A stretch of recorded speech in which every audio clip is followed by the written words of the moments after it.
नमस्कार, मैं हूं ओम प्रकाश और आप देख रहे हैं सत्य संवाद।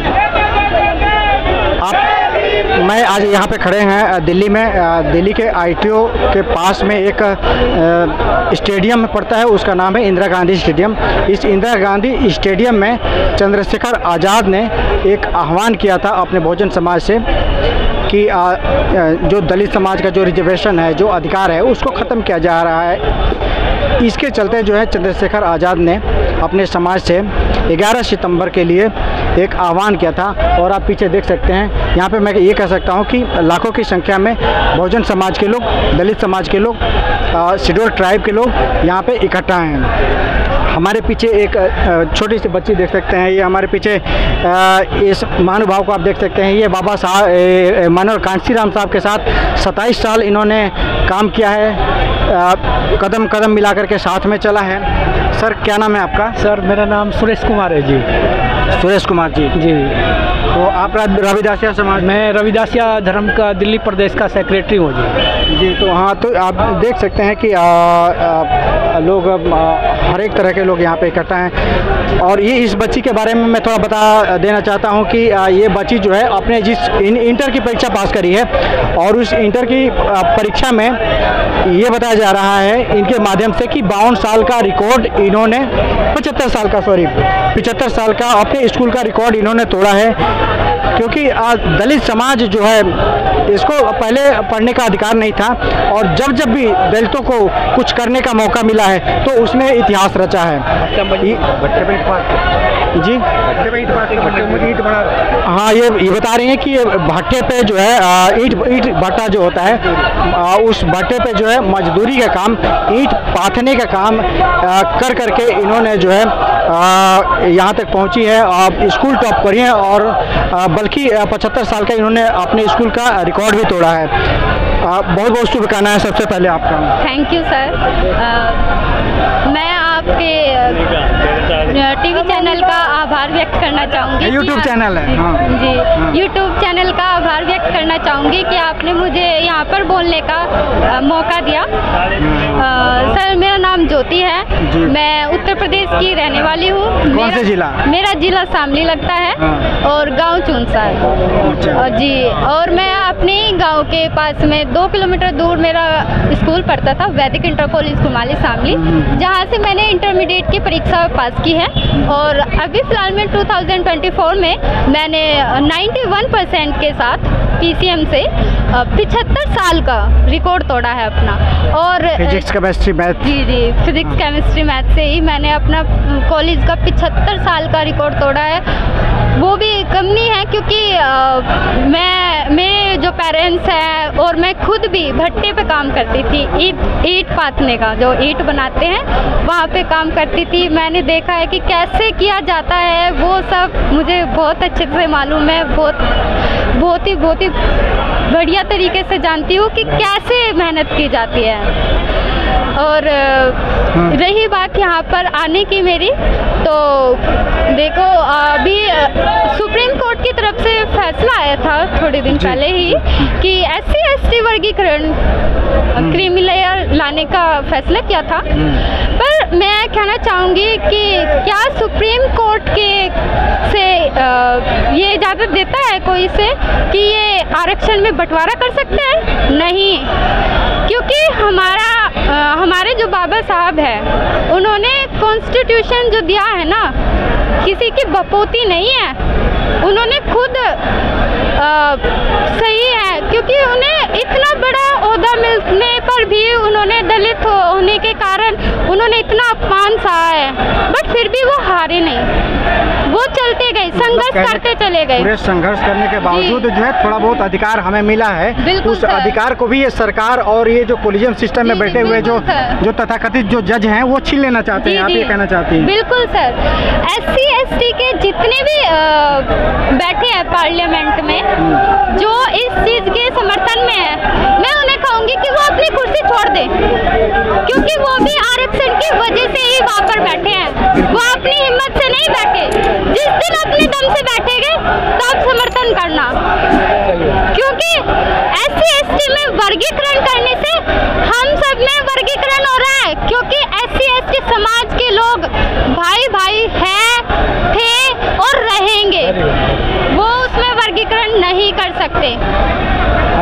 आर्टिकल 341 ये कहता है कि इसमें कोई समझौता नहीं किया जा सकता, जो है इसको चेंज नहीं किया जा सकता। उसके बावजूद भी जो है सुप्रीम कोर्ट इस तरह की हिम्मत दिखाती है और इसको इस तरह का फैसला देती है। आप इसके बारे में कुछ जानती हैं?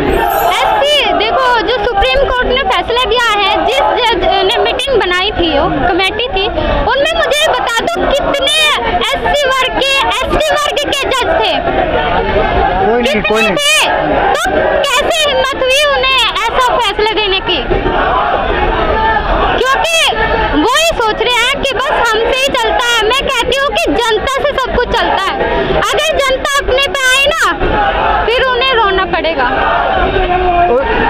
तो आपका कहने का यही मतलब है कि सरकार और ये जो कॉलेजियम में बैठे हुए जो लोग हैं, इस समाज के अधिकार और हक को जो है छीन लेना चाहते हैं कहीं ना कहीं। जी जी बिल्कुल, ये यही चाहते हैं कि इनका अधिकार छीन ले, लेकिन हम ऐसा होने नहीं देंगे।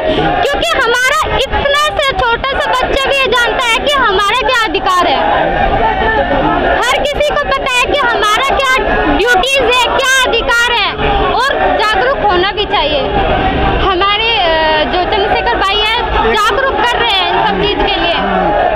हमारी शिक्षा में इतनी भागीदारी नहीं है, नौकरी में इतनी भागीदारी नहीं है, और कभी ये लोग जो है लेटरल तरीके से जो है जजों के क्या नाम है, कलेक्टर बना देते हैं। जी जी बिल्कुल। पिछले दरवाजे से भर्ती कर दिया जाता है। तमाम जो बैकलॉग खाली है, लेकिन इनकी जो बैकलॉग की जो है भर्ती नहीं करी जा रही है। तो ये सरकार क्या जानबूझ के ये करना चाहती है? बिल्कुल बिल्कुल जानबूझ के कर रही है, क्योंकि यदि हमारे समाज को मौका दिया गया ना, तो वो किसी से कम नहीं है। उनमें बहुत ज़्यादा टैलेंट है। एक आप ये देख सकते हैं, ये छोटी बच्ची जो है इंटरमीडिएट की जो परीक्षा पास करी है, वो 75 साल का रिकॉर्ड तोड़ी है, और 75 साल का रिकॉर्ड तोड़ी है। और जबकि ये ईंट भट्टे पे मजदूरी का काम कर करके जो है ईंटा पात के जो है 75 साल का जब ये रिकॉर्ड तोड़ सकती है, ऐसे बच्चे को जो है, ऐसे होनहार बच्चे को जो है सहूलियत देने की ज़रूरत है, इनको प्रमोट करने की ज़रूरत है। लेकिन सरकार जो है इस तरह का कभी करती नहीं है। अपने दम के बदौलत जो है यह समाज, जो दलित समाज, SC ST समाज जो है किसी ऊंचाई पे छूता है, कहीं जाकर के नौकरी प्राप्त करता है, और यहाँ जो है इस सिस्टम में बैठे हुए जो द्रोणाचार्य हैं, इनके नंबर काट लेते हैं। इस सिस्टम में बैठे हुए जो लोग हैं, इनका डिमोशन कर देते हैं। इस सिस्टम में बैठे हुए जो लोग हैं, जो इनकी नौकरियाँ ख़त्म करने का काम करते हैं। तो इस तरह का जो सिस्टम है ये काम कर रहा है। तो कहीं ना कहीं जो है हमारे समाज को, जो ये दलित समाज है, SC ST OBC समाज है, जिनके अधिकारों को छीना जा रहा है, इनको सचेत होने की ज़रूरत है। इनको अपने अधिकारों को लेकर के लड़ने की ज़रूरत है। और इसी कड़ी में जो चंद्रशेखर आज़ाद जो है 11 सितंबर को अपने समाज का आह्वान किया था कि जो है हम सरकार की और ये जो कॉलेज में बैठे हुए जो लोग हैं, इनकी ईंट से ईंट बजा देंगे, हम अपने अधिकारों को छीनने नहीं देंगे। तो ये बच्ची है, जीता जागता उदाहरण है। एक दलित समाज की जो है, शोषित समाज की बच्ची है, जिसको वक्त पे भोजन नहीं मिलता है, लेकिन इनको अवसर, पढ़ने का अवसर नहीं है। इनको जा करके ईंट भट्टे पे भी काम करना है, आके घर में भी काम करना है, अपने भाई बहनों को भी खिलाना है, और उनके कपड़े लत्ते साफ करने, उनको स्कूल भी भेजना है। सारे काम करने के बावजूद जो है इस ऊंचाई पे ये लड़की अगर पहुंचती है, तो ऐसे लड़की को जो है इस सरकार को जो है सोचने की ज़रूरत है। और कहीं ना कहीं अगर सरकार नहीं सोचती है, तो हमारे समाज को सोचने की ज़रूरत है, इसको सपोर्ट करने की ज़रूरत है। रामजस कॉलेज में कहाँ पढ़ रही हैं अभी? जी, मैं करंट में अभी दिल्ली यूनिवर्सिटी के रामजस कॉलेज में पढ़ रही हूँ, जो कि नॉर्थ कैंपस का बेस्ट कॉलेज माना जाता है। एक बार इस बच्ची के लिए जो है, इस गरीब बच्ची के लिए और इसकी काबिलियत को देखते हुए ज़रा सा मैं आप लोगों से यही कहूँगा कि इनके सम्मान में आप लोग एक बार ताली बजाइए, क्योंकि इस समाज में जो है जब भी मौका मिला है, मैं कहता हूं कि दलित समाज को जब भी मौका मिला है, यह दलित समाज जो है इतिहास कायम करने का काम किया है, झंडा गाड़ने का काम किया है। कभी बाबा साहब को जो मौका मिला था, तो बाबा साहब ने भी एक झंडा गाड़ने का काम किया था। यह छोटी बच्ची, हमारे समाज में बहुत सारे ऐसे उदाहरण हैं, और एक छोटा सा उदाहरण हमारे सामने है।